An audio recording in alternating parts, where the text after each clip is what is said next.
Diesel के दाम कम हो सकते हैं। आपको पता है पिछले कई महीनों से लगातार हर महीने 50 पैसे करके डीजल के दाम बढ़ाए जा रहे थे, लेकिन आरबीआई गवर्नर रघुराम राजन ने इशारा किया है, संकेत दिया है कि डीजल के दाम सस्ते हो सकते हैं। दरअसल वो ये कह रहे हैं डीरेगुलेट करना चाहिए, डीजल के दाम बाजार के हिसाब से तय होने चाहिए। अंतर्राष्ट्रीय बाजार में तेल की जो कीमत हो उसके हिसाब से ही डीजल के दाम हिंदुस्तान में भी तय होने चाहिए। एक एक्सपेक्टेड सी बात है, इसकी उम्मीद पहले से की जा रही थी। जैसे पेट्रोल के दाम अब बाजार में, अंतर्राष्ट्रीय बाजार में कीमतों के हिसाब से तय होते हैं, उसी तरह अब डीजल के दाम भी बाजार ही तय करेगा।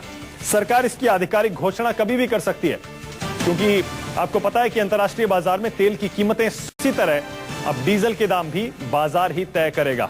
सरकार इसकी आधिकारिक घोषणा कभी भी कर सकती है, क्योंकि आपको पता है कि अंतर्राष्ट्रीय बाजार में तेल की कीमतें $100 प्रति बैरल के भी नीचे आ गई हैं, काफी गिर गई हैं पिछले 3-4 महीनों में, जिससे सरकारी तेल कंपनियों का घाटा बिल्कुल डीजल पर न के बराबर हो गया है। इसीलिए बस एक औपचारिकता है सरकार की तरफ से अब यह ऐलान कि डीजल के दाम बाजार तय करेगा।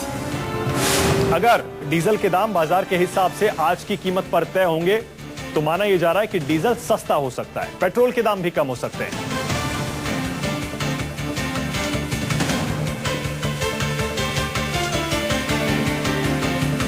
फिर से आपको बता दें, डीजल और पेट्रोल दोनों के दाम सस्ते हो सकते हैं। आरबीआई के गवर्नर रघुराम राजन मांग कर रहे हैं कि डीजल को भी डीरेगुलेट कर देना चाहिए, बाजार के हिसाब से ही उसकी कीमत तय होनी चाहिए, सरकारी नियंत्रण हट जाना चाहिए। और जैसा हम आपको बता रहे हैं, डीजल पर सरकार जो सब्सिडी देती है देश में लोगों को, वो अब न के बराबर रह गई है, क्योंकि तेल के दाम बहुत गिर गए हैं।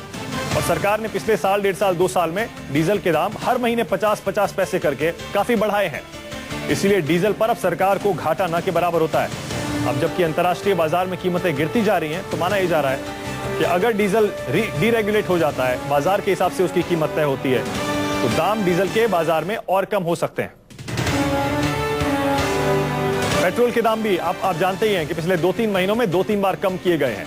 उसी तरह डीजल के दाम भी अब बढ़ने के बजाय, आपको आदत हो गई होगी हर महीने 50 पैसे बढ़ जाते हैं, अब ऐसा लगता है जबकि सरकार को घाटा नहीं हो रहा है सरकारी तेल कंपनियों को डीजल पर, तो उसके दाम भी बढ़ने के बजाय कम हो सकते हैं। क्योंकि बहुत से लोग इस बात की मांग कर रहे थे कि डीजल के दाम उतने रखकर या बढ़ाकर सरकारी तेल कंपनियां फायदा ना कमाए, क्योंकि अंतर्राष्ट्रीय बाजार में तेल की कीमतें गिर गई और सरकारी तेल कंपनियां फायदा ना कमाए, तेल के दाम गिरने से जो फायदा हो रहा है उसे जनता तक पहुंचाए।